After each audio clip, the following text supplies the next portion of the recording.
구독, 알림 설정까지 부탁드립니다. 오늘도 우리 사는 이야기 찾아주셔서 감사합니다. 사연자분이 보내주신 이야기 시작해볼게요. 안녕하세요. 저는 40대 직장인입니다. 얼마 전 너무 어이가 없는 일을 겪게 되었네요. 여자 나이 40이면 시집도 못 간 노처녀라는 사실을 저도 너무 잘 알고 있어요. 그래서 무엇 하나 바라는 것도 없이 지내왔고요. 결혼 하나를 포기한 덕분에 그래도 작은 회사를 하나 운영하며 사장님 소리를 들으며 지내고 있어서 나름 만족하고 있었습니다. 하지만 저 하나만의 만족으로 살 수 없는 게 인생이잖아요. 저희 부모님은 늘 본인들이 나이가 들어가는데 저보고 왜 그렇게 생각도 없이 결혼도 안 하냐고 타박을 하시고, 제가 35 무렵만 하더라도 나이가 많은 노처녀라고 남자를 소개도 안 시켜주던 주변 지인들은 40이 되고 회사 사장이 되고 나니 본인들이 아는 남자를 앞다퉈 소개시켜 주겠다고 합니다. 그 속이야 뻔하죠. 중매를 해주고 중매비를 받으려는 뻔한 속내. 저는 결혼은 굳이 안 해도 괜찮다는 생각을 30 후반부터 해왔기 때문에 제가 노후에 쓸 돈을 모아두고 여유 있게 지내고 싶었습니다. 제가 운영하는 회사는 한 달에 한 번씩 보육원에 봉사활동을 하는데 거기서 신랑을 만나게 되었어요. 평범하게 직장을 다닌다는 신랑은 올해 봉사활동을 해서 그런지 그 보육원의 선생님들이랑도 제법 사이가 좋았습니다. 거의 1년 정도를 그렇게 마주치다 보니 저희 회사 사람들이랑도 친해져서 봉사활동이 끝나고 같이 밥도 먹게 되었어요. 봉사활동을 하신 지 오래되셨나 봐요? 네, 와이프랑 사별하고 나서부터 시작했어요. 아, 그러시구나. 벌써 몇 년도 더 지난 이야기인데요, 뭐. 지병이 있으셨나요? 아니요, 아이를 낳다가 그렇게 되었는데 참 미련스럽게도 자연분만을 고집하다가 아내의 아이까지 상심이 크셨겠어요. 그래도 여기 와서 웃는 아이들을 보면 또 한 주를 버틸 수 있어서 계속 오게 되네요. 정말 별것도 없는 그 사람의 진솔한 이야기에 저는 그 사람에게 모성애를 느낀 건지 치근한 마음이 들었던 건지 신경이 쓰이기 시작했습니다. 늘 남들보다 조금 더 빨리 와서 일을 하고 있고 마지막까지 일을 하던 그 사람이 대단하다고 느껴지기도 했어요. 그러다 따로 연락을 하는 사이로까지 발전을 하게 되었습니다. 그 사람은 퇴근을 하고 나면 늘 저를 데리러 왔었고 저희는 같이 저녁을 먹은 후 각자의 집으로 돌아갔습니다. 그 사람은 매일같이 절 찾아왔고 곧 저에게 정식으로 교제 신청을 했어요. 사실 함부로 사람을 만날 나이는 아니다 보니 저는 더 신중했어요. 이야기를 하다 보니 그 사람도 만남은 가지되 결혼이나 출산과 관련해서는 아직도 망설여지는 부분이 많다고 이야기를 했고 저희는 조심스럽게 연애를 시작했습니다. 처음에는 둘 다 결혼에 대해서 걱정이 좀 있었는데 만나다 보니 요리를 좋아하고 가정적인 모습에 끌려 결국 제가 먼저 결혼을 하자고 했습니다. 저희 부모님은 신랑이 돌싱이라 조금 찝찝해 하셨지만 저도 나이가 있다 보니 서로 이해하며 결혼을 했습니다. 신혼집은 제가 살던 곳에 신랑의 집 몇 가지와 가구 몇 가지를 바꿔서 살기 시작했어요. 신랑은 퇴근 후 직접 저녁을 차려줄 만큼 가정적인 사람이었고 주말이 되면 함께 여행을 다니거나 봉사활동을 다니며 행복한 나날을 보냈습니다. 그렇게 반년 정도가 지났고 저는 생활이 안정감 있고 보육원의 아이들을 자주 보다 보니 제 아이를 갖고 싶었습니다. 그래서 신랑에게 시험관 아기라도 괜찮으니 서로 노력을 해보자고 말을 했는데 신랑은 사별 전 아이를 임신하고 난 직후 정관수술을 했대요.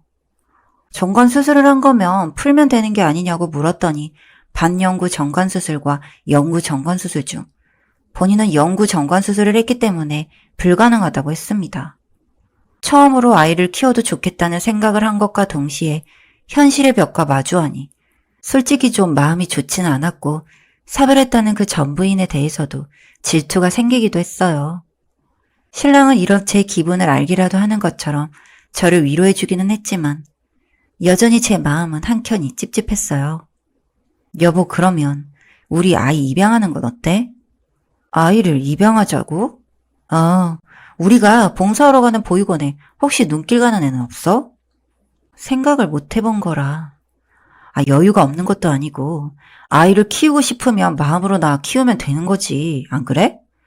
그건 맞는데 입양은 아직 생각해 본 적이 없어서. 그날부터 신랑은 뭐만 하면 아이를 입양하자는 이야기를 했고 봉사활동을 가서도 몇 명의 아이를 가르치며 저에게 설득을 하기 시작했습니다. 제가 봉사활동을 좋은 마음으로 하고 있는 것은 맞지만 그렇다고 해서 강아지 한 마리를 집에 들이는 것도 아니고 평생을 책임질 아이인데 너무 성급한 것 같았죠. 그러다 신랑은 아예 한 아이를 대놓고 저에게 입양을 하자며 이야기를 했고 그 아이에게도 유난히 더 친근하게 대하고 있었습니다. 시간을 갖고 생각을 해보기로 하고 그렇게 4달 정도 되는 시간이 다시 흘러갔어요. 입양을 생각하며 그 아이와 신랑과 함께 나들이를 가기도 했는데 아이도 신랑을 잘 따르고 유난히도 닮은 느낌이 있었습니다. 설마 하는 마음에 저는 신랑과 아이의 모발을 채취해서 친자확인 검사를 했는데 정말 어이가 없게도 두 사람이 부녀로 나오더군요. 분명히 아이도 아이 엄마와 같이 출산을 하다가 세상을 떠났다고 들었는데 말이죠. 그 사실을 알고 나니 제가 어떻게 가만히 있을 수 있겠어요? 집에 가서 그 결과지를 보여주고 신랑에게 어떻게 이런 일이 있을 수 있냐고 물었더니 신랑이 그 순간 울면서 무릎을 꿇고 빌기 시작했습니다. 사실은 아이 엄마가 이혼을 하고 나서 보육원에 버렸다는 소리를 듣고 찾으러 다니고 있었어. 뭐? 그럼 딸인 줄 알고 있었다는 거네? 근데 내가 어떻게 이제 와서 아빠라고 나서겠어. 그래서 뒤에서 키다리 아저씨처럼 도와주려고 했는데 자꾸 눈에 밟혀서. 마침 우리 나이도 있으니 아이를 갖기 어려울 것 같고 그래도 내 피가 반이 섞였으니 내 자식이기도 하니까 당신이랑 같이 잘 키워보고 싶어서. 그럼 사별도 거짓말이고 아이도 결국 속여서 입양하려고 했다는 거네? 여보, 정말 처음부터 속이려고 했던 건 아니야. 그럼 이게 뭔데? 내가 어떻게 받아들여야 하는 건데? 그냥 좋게 생각해서 기왕이면 내 핏줄 데려다 키우면 좋은 거니까. 이게 무슨 미친 소리인가 싶었고 저는 그대로 집 밖으로 나가버렸습니다. 아무것도 모르는 애한테 어떻게 이렇게 모진 짓을 할 수 있는 건지. 그리고 왜 제가 악역이 되어야 하는 건지 아무것도 알 수 없더군요. 신랑은 계속 애가 불쌍하지 않냐고 하며 저에게 앞으로 엎드려 살 테니 한 번만 용서해달라고 하는데 저도 참 인정머리가 없는 사람인 건지 속았다는 생각에 신랑의 말은 아무것도 들리지 않더라고요. 그런데 결혼 이후 연락도 별로 없던 시아버지가 전화까지 왔습니다. 그래도 우리 핏줄이니 입양해서 잘 키워주길 바란다. 네? 아버님도 알고 계셨어요? 망나니 같은 애랑 결혼하고 이혼한 건 알았지만 애가 있는 건 몰랐다. 그래도 알게 된 이상 어떻게 모른 척 하겠니? 무슨 벌을 받으려고? 그 벌을 왜 제가 무서워해야 하나요? 똥 싸지는 건 아버님 아들인데. 뭐? 무슨 말을 그렇게 못 배워먹게? 다 필요 없고 본인이 싼 똥은 본인이 치우라고 하세요. 친모 찾으시던지요. 신랑이라는 놈은 치졸하게 시댁에 가서 미주알 고주알 다 이야기를 한 모양입니다. 그런다고 제가 겁이라도 낼 줄 알았나 보죠? 반대로 저는 더 화가 나서 퇴근길에 주차되어 있는 신랑의 차를 있는 힘껏 박아버렸습니다. 차는 그대로 반이 찌그러져 있었고 저도 차 안에 에어백이 터지고 앞 범퍼가 나갔어요. 제가 볼보차를 타는데 차가 확실히 튼튼하긴 하더라고요. 신랑이 타고 다니던 아반떼 차가 거의 반이 찌그러져 버렸으니 저는 그대로 집에 올라가서는 이혼 서류를 던지고 한 달 안으로 짐을 빼라고 했습니다. 제 집이니 한 달 안에 안 빼면 경찰에 신고를 하겠다고 했거든요. 결국 신랑은 울고 불고 빌다가 도저히 안 되겠던지 이혼을 했고 저한테 위자료까지 물어주게 되었네요. 그리고 정말 소름인 게 그 애한테는 진실을 말하지 않은 건지 다음번에 보육원에 갔을 때에도 아이는 그대로 있었습니다. 못난 어른들 때문에 아이만 고생이죠. 아이에게는 미안하지만 저는 제 나름 최선의 선택이었어요. 사연은 여기까지였고요. 우리 사는 이야기 시청해주셔서 감사합니다.